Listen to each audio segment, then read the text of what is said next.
ভারতের রাজস্থানে ঘটে যাওয়া এই ঘটনা শুধু একটি রহস্যজনক নিখোঁজ বা খুনের মামলা নয়। এটি একদিকে যেমন প্রেম, প্রতারণা ও পরিকল্পিত ছক উন্মোচনের গল্প, অন্যদিকে আইন শৃঙ্খলা ব্যবস্থার বড় ধরনের ব্যর্থতার এক জীবন্ত উদাহরণ।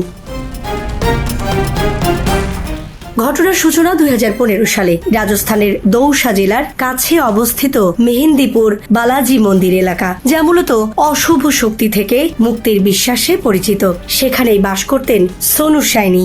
খুব সাধারণ জীবন ছিল তার। একটি খাবারের দোকানে কাজ করতেন, আর সেখানেই সহকর্মী হিসেবে পরিচয় হয় গোপাল সাইনি নামের এক তরুণের সঙ্গে। কাজের সূত্রে শুরু হওয়া সম্পর্ক খুব দ্রুত গভীর বন্ধুত্বে রূপ নেয়। একই সময়ে উত্তরপ্রদেশের বৃন্দাবন থেকে পরিবার সহ মেহেন্দিপুরে বেড়াতে আসেন আরতি গুপ্তা। একটি সাধারণ সকালের নাস্তার দোকানেই ঘটে সেই পরিচয়, যা পরবর্তীতে এই রহস্যময় কাহিনীর কেন্দ্রবিন্দু হয়ে দাঁড়ায়। প্রথম দেখাতেই আরতিকে ভালো লেগে যায় সোনুর। বন্ধুর সহায়তায় যোগাযোগ শুরু হয়, ফোন নাম্বার বিনিময় হয় এবং কয়েক মাসের মধ্যে তাদের মধ্যে প্রেমের সম্পর্ক গড়ে ওঠে। 2015 সালের 8 সেপ্টেম্বর পরিবারের অমতে গোপনে আদালতে গিয়ে বিয়ে করেন তারা। কিন্তু বিয়ের এই সুখ মাত্র 7 দিন স্থায়ী হয়। 15 সেপ্টেম্বর কাজ থেকে বাড়ি ফিরে সোনু দেখেন আরতি নেই।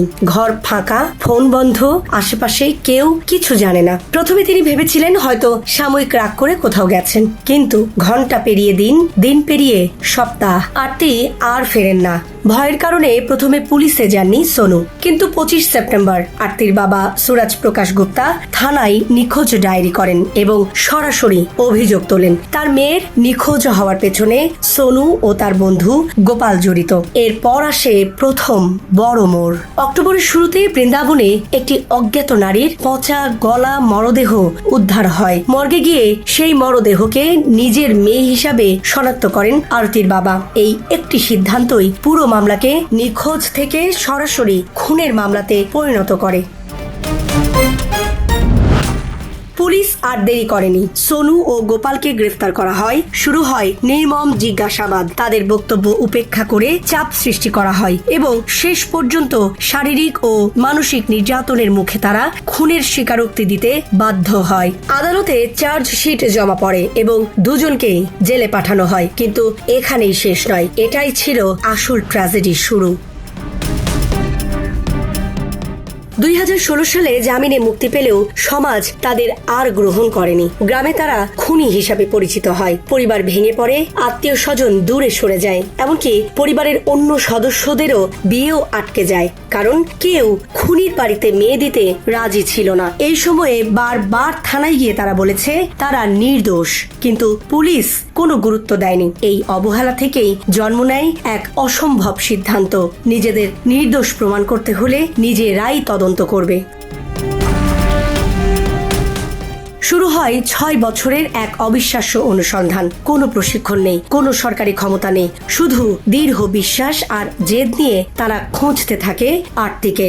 ছদ্মবেশে বিভিন্ন জায়গায় ঘোরা, আত্মীয়দের সঙ্গে কথা বলা, সবকিছুই করে তারা, কিন্তু দীর্ঘ সময় কোনো সাফল্য আসে না। 2022 সালে ভাগ্যের চাকা ঘুরতে শুরু করে। এক পরিচিত ব্যক্তি জানায় দৌসার একটি গ্রামে এমন এক নারীকে দেখা গেছে যাকে দেখতে অনেকটাই আরতির মতো।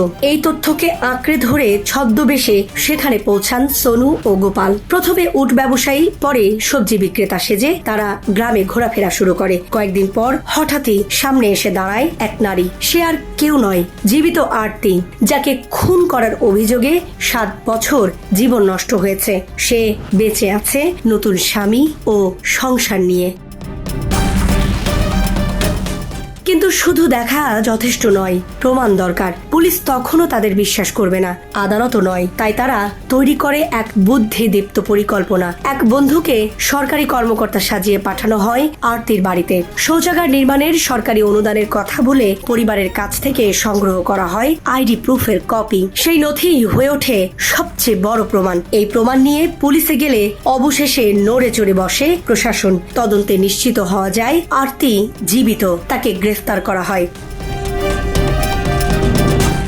জিজ্ঞাসাবাদে ভেঙে পড়ে আরতি। সে জানায় পুরো ঘটনাটি ছিল পরিকল্পিত। তার আগেই অন্য একজনের সঙ্গে সম্পর্ক ছিল। পরিবার সেই সম্পর্ক মানেনি, তাই পরিকল্পনা করে সোনুকে বিয়ে করে। তার কাছ থেকে অর্থ ও গয়না নিয়ে পালানোর ছক কষে, কিন্তু পরিকল্পনা পুরোপুরি সফল না হয় মাত্র 7 দিনের মাথায় পালিয়ে যায় এবং প্রেমিককে বিয়ে করে নতুন জীবন শুরু করে। সবচেয়ে বড় প্রশ্ন ছিল মৃতদেহ শনাক্তকরণ। কেন তার বাবা অন্য এক নারীর লাশকে নিজের মেয়ে বলেছিলেন?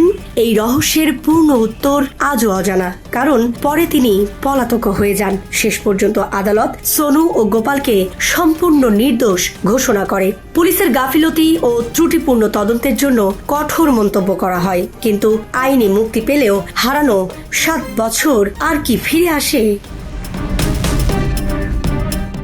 এই ঘটনা দেখায় ভুল তদন্ত, সামাজিক বিচার এবং প্রমাণের অভাবে কত সহজে একজন নির্দোষ মানুষ খুনি হয়ে যেতে পারে।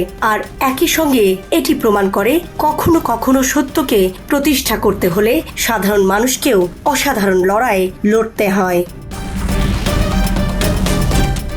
Desk report, Dhaka express.